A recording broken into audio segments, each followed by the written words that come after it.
एक सेटअप है छोटा सा, ऐसे ही बनाया है जुगाड़ करके। तो इसको कहते हैं बॉब। गोले को बॉब। बॉब बॉब माने गोलक।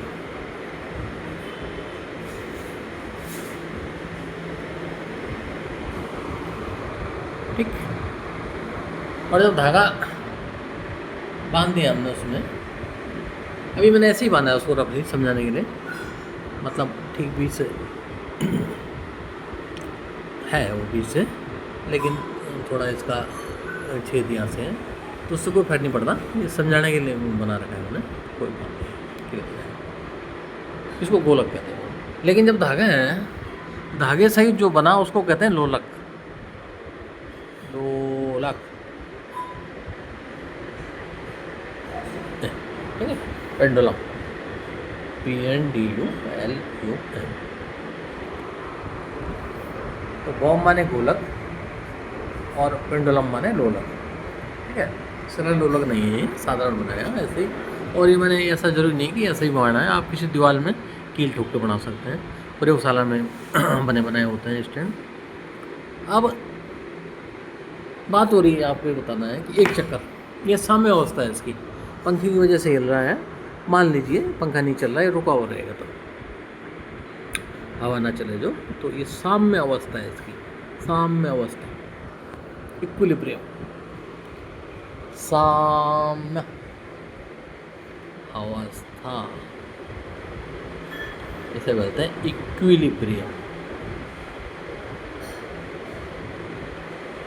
इक्विलिब्रियम में, ठीक है। अब हमने क्या किया कि इसको एक साइड डिफ्लेक्ट कर दिया, थोड़ा विक्षेप, थोड़ा सा ले गए एक तरफ। अब साम्य अवस्था से जब एक तरफ हटाया और छोड़ेंगे, तो ये पहले इधर ही साम्य अवस्था जाएगा, फिर उतना ही उधर जाएगा दूसरी तरफ, और फिर वहीं आएगा जहाँ तक आप ले गए थे। इसको कहते हैं एक दोलन, एक चक्कर। फिर समझ लो, मैं ये साम्य अवस्था में है, मैं इसको एक तरफ ले गया,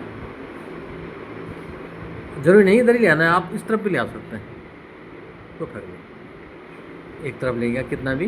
अब मैं इसको छोड़ूंगा तो पहले साम्य अवस्था में जाएगा, फिर दूसरी तरफ जाएगा उतना ही, फिर साम्य अवस्था से गुजरेगा, फिर वहीं आएगा। तो एक दोलन ऐसा पूरा हो जाएगा। कैसे होगा ये? एक, दो, तीन, चार, ऐसे, ठीक। तो एक दोलन के समय को कहते हैं आवर्तकाल। ये यहाँ से यहाँ तक जाने में जो टाइम होता है उसे टाइम पीरियड कहते हैं। आवर्तकाल,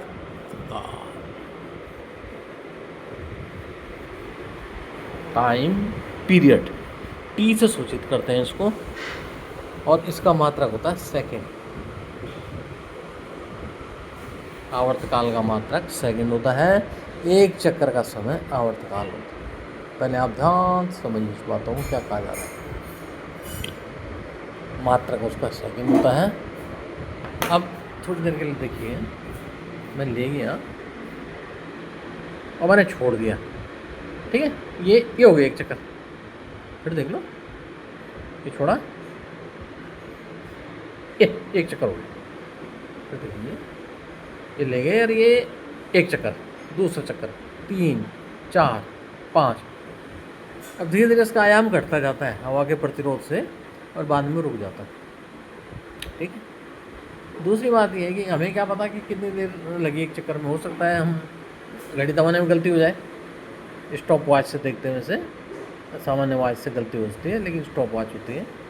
लेकिन देखिए, एक चक्कर, दो चक्कर, तो गलती ना हो इसलिए हम क्या करते हैं कि जैसे 10 चक्कर कराए थे, 10 चक्कर कराओगे तब देखेंगे कुल कितना टाइम लगा, तो उसमें गलती नहीं होती, तब औसत निकल आता है। मैं करके बताता हूँ।